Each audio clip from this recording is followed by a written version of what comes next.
Well, hello friends, and welcome back to some more One and Only Ivan. It's been so long, I feel like, since we've read. So let's just quickly recap. When we ended, remember Stella, the big elephant, she passed away, and Ruby was really sad. And Ruby kept asking for Ivan to tell her stories, and finally he told her about when he used to be treated like a human.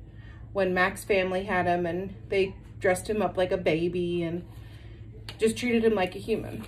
All right, so now that we are caught up, if you are following along in your book, we are on page 144 and we will be reading to page 156. All right, we start out with 9,876 days. Ruby is finally asleep. I watch her chest rise and fall. Bob, too, is snoring. But my mind is still racing. For perhaps the first time ever, I've been remembering. It's an odd story to remember, I have to admit. My story has a strange shape, a stunted beginning, an endless middle. I count all the days I've lived with humans. Gorillas count as well as anyone, although it's not a particularly useful skill to have in the wild world. I've forgotten so many things, and yet I always know precisely how many days I've been in my domain. I take one of the magic markers Julia has given me. I make an X, a small one, on my painted jungle wall. I make more X's and more. I make an X for every day of my life with humans. My marks look like this. The rest of the night, I mark the days, and when I'm done, my wall looks like this.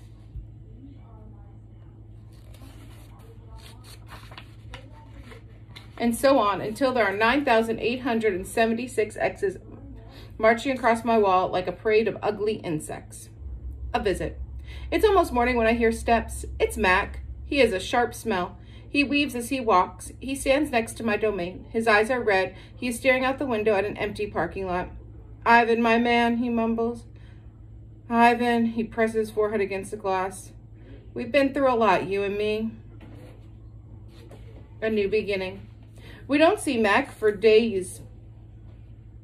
When he returns, he doesn't talk about Stella. Mac says he is anxious to teach Ruby some tricks. He says the billboard is bringing in more visitors. He says it's time for a new beginning.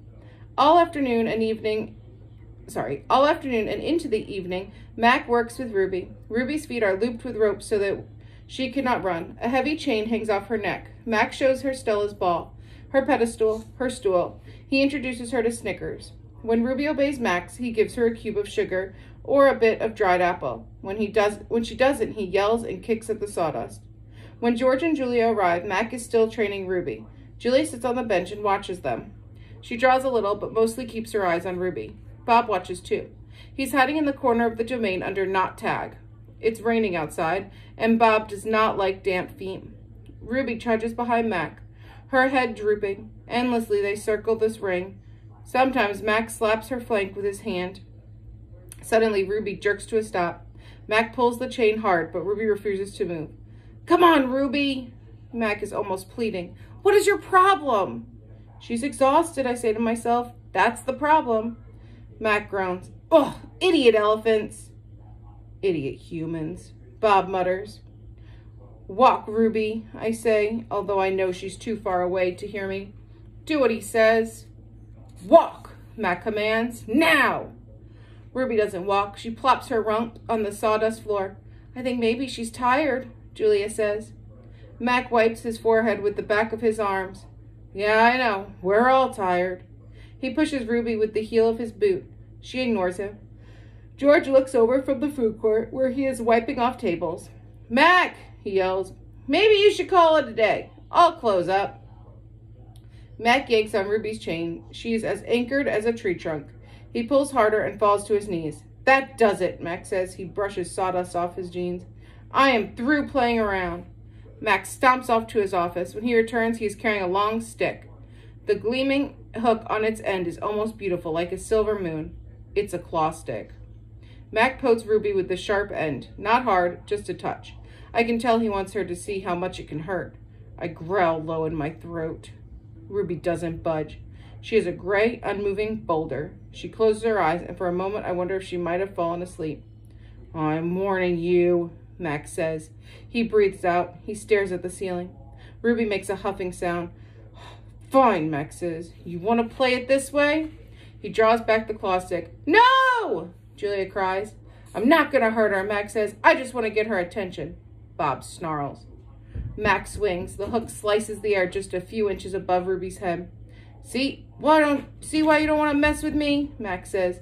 He draws back the claw stick again. Now move! Ruby jerks her head, flinging her trunk towards Mac. She makes a noise that sends the sawdust scattering. It makes my glass shiver. It is the most beautiful mad I've ever heard. Ruby's trunk slaps into Mac. I don't see exactly where she strikes him, somewhere below his stomach, I think, and I know he must be uncomfortable because Mac drops the claw stick and falls to the ground and curls into a ball and howls like a baby. Direct hit, Bob says. Poor Mac. Mac groans. He stumbles to his feet and hobbles off towards his office. Ruby watches him leave. I can't read her expression. Is she afraid, relieved, proud? When Mac is gone, George and Julia lead Ruby from the ring. It's okay, baby. It's okay, Julia says, stroking Ruby's head. They settle Ruby in her domain and make sure she has fresh water and food. Before long, Ruby's dozing. Dad? Julia asks as George locks Ruby's iron door. Do you think Mac would ever hurt Ruby? I don't think so, Jules, George says. At least I hope not. Maybe we could call somebody. George scratches his chin. I really wish I could help Ruby, but I wouldn't know how. I mean, who could I call? The elephant cops? Besides, George looks down. I need this job, Jules. We need this job. Your mom, the doctor bills. He kisses the top of Julia's head. Back to work, you and me both. Julia sighs and reaches for her backpack. She removes a piece of paper, a bottle of water, and a small metal box. Homework first, George says, wagging a finger. Then you can paint. It's for our art class, Julia explains. We're doing watercolors. I'm going to paint Ruby. George smiles. All right, then. Just don't forget your spelling. Dad, Julia asks again, did you see Mac's face when Ruby hit him? George nods. Yes, he says solemnly. I did. He shakes his head. Poor Mac. He turns away, and only then do I hear him laughing. And that is it for today.